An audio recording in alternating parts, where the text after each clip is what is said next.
Hello everybody, and you must be shocked by my video's title. Yes, how to win in 13 moves. And uh, firstly, let's assume you are the black. Firstly, take the 3-4 point, and then your opponent will possibly take a corner here. And remember to take your second corner at this corner. Remember, it's this move. And here your opponent will choose another empty corner, and you make your low enclosure here at this corner. And then usually your opponent will play this 3-3 point here. Most of my opponents just play this because here he does not want to play the enclosure here, and now you have enclosure one corner, so he did not want you to close two corners, so he will play this 3-3 point in this corner. And here we got the ambush.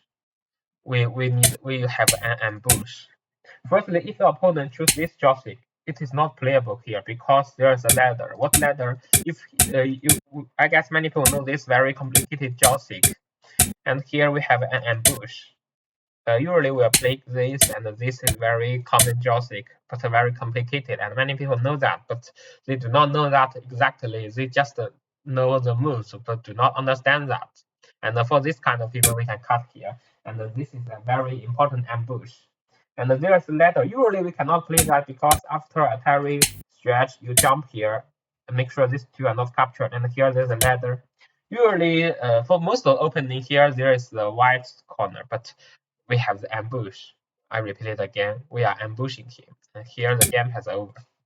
And this ladder is deciding. The game has over. We can see the white is just broken, and game over. You win it in 27 moves. Here we can see the move number 27. You win. And another way is like that. If your opponent play here, stretch here, and usually if you play here, you can go this stretch. It is not a good move and actually bad. But if you play with a top player, do not act smart. But if you play with a friend or some common player, or even a not strong player, you can try it. And your opponent will still play it like this. And usually they will still cut. And okay, it's that again. So this is very important ambush here. And if you are your opponent, you should avoid that. And here I recommend you to cut. And here let's talk about how to get out of this trick. Firstly, cut outside. Choose the better joystick. And actually, if you play this move, you still have a chance to save yourself because you can still cut outside. But here, this hand block exchange is not very smart because when you have a battle here, you can see you are actually helping your opponent to strengthen himself. And this exchange, the white hand here and the black block here, it's not smart. But if you just play it directly, it's better. Here you omit that exchange, and after this, we do not have this exchange, this hand and block exchange. That's way better. And now let's talk about how to handle this situation. Firstly, let's stretch at this direction. We must remember that although this white stone is at shortage of liberty, the black is not very.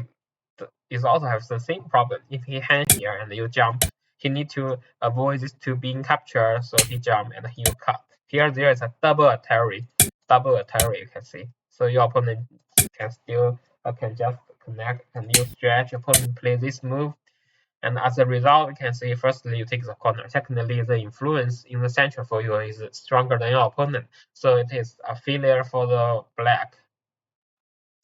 And let's see your opponent will play this, and that is better. And now you need to punish these two black stone. By what? Not block, not a hand here. That is not good exchange. You can play this. You can, that is called extension check maybe. And your opponent already feel uncomfortable, and maybe he will play this empty triangle because for the other way he just cannot get out of this. He need to empty triangle here. But that seems like a stupid shape. You can play this 1-point jump, and then your opponent, oh, it's a little terrible. He can only play this. there are two variations, I guess. Firstly, it's to diagonal here, and then you need to hand him, block him, and he will wedge. That is a little tricky, and you should be cautious. Firstly, you cannot play like this. It's stupid. You need to stretch here, and the opponent will parry.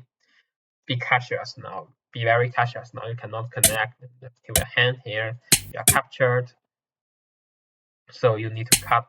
That is right way. If your opponent just take and you take, and he can only parry and you take. This is the corner, but we can see it is the opening, just the opening. Your opponent does not have any core threat. It is a core, but your opponent does not have a core threat here. So your opponent can just connect. You take. Opponent will parry here. And remember not to play this code immediately and in this way, because after he take, you do not have any core threat. You can parry here, play the code in another smart way, and your opponent will take, play the code, and here you have the core threat to play here. If your opponent choose to connect, you can stretch, and this black group is being serious punished. So your opponent must go with you, and you take back again. And now your opponent do not have any core threat outside, so he can only connect, and you block him. And that's really serious. These 5 black stones is in danger, and so he needs to take. And here you find another core threat again, and your opponent cannot stand with such kind of situation. That is, you can block him inside, and that is too good for white. So opponent maybe still go with you, and now you can take back, or you can just, even you do not want to take back, you can just connect, make some connection. That is also very great. So your opponent cannot play this. He can only go here, and here you hand, and your opponent will want to break through your block.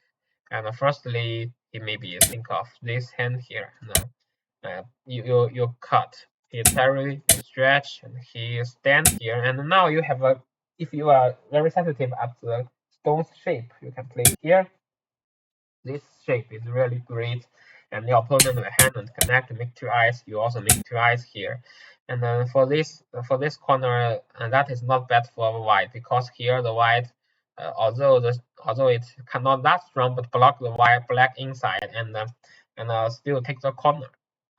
So if your opponent think like that, can cut this direction, you can parry and block, and here parry, you connect, and he will capture this. Here you will have some other choices. If you still cut here, after he make 2 eyes, you need to go with him, and now he can maybe have some battle here. That is kind of like unclear. So here you can hand connect. That is really a very interesting thing. After here parry and connect, you can also stretch hand and make a 9 move. We can see this group of black seems to outbreak the block of white. Still don't have 2 eyes. It's still a very fierce battle, and I think that is good for white, because the white has taken the corner while this group of black is still do not have 2 eyes and still need to maybe go outside like that, and it's not cool. It's not cool. And I guess for this video, this trick is kind of like tricky, because for top players, they do not dare to play this stretch here, and it is kind of tricky. But accidentally, I found out this in top players game. Yes, top players game. And let me show you again that this really happened in top professional players. The black is Xing Jingsu, and that is ranked first in the world. And the white is the Yang Dingqing. That was a man that was quite a little controversial these days, and he is also very famous. And let's show me the game. The black plays this and approach in the corner. Player Josik. That is not very common, but it's also okay. And double approach. That is just common. And here the black plays is 3-9 points. The black Sinsu, and the white plays a 3-3 points. And here the black choose to play this trick again. And why the black can play it here? For the professional players, it's really kind of like a trick. But now it is playable because we can see there is another black stone in this corner, in this side. Another black stone here. Already a stone. We can see this stone, this one. Not already a stone here. So if and actually it should go like that. The things is different. And if we still use the method, I thought you can say that does not work because there is another helper here. And in the real game, the white find out like that. So he firstly cut and then stand. That is quite similar with hand and neck. And the black play here, and then the white play this move, and we come out like this result. That is quite interesting. So that is today's video, and I hope you can enjoy that. And if you want to say something about that, please leave your comment below. Thank you very much.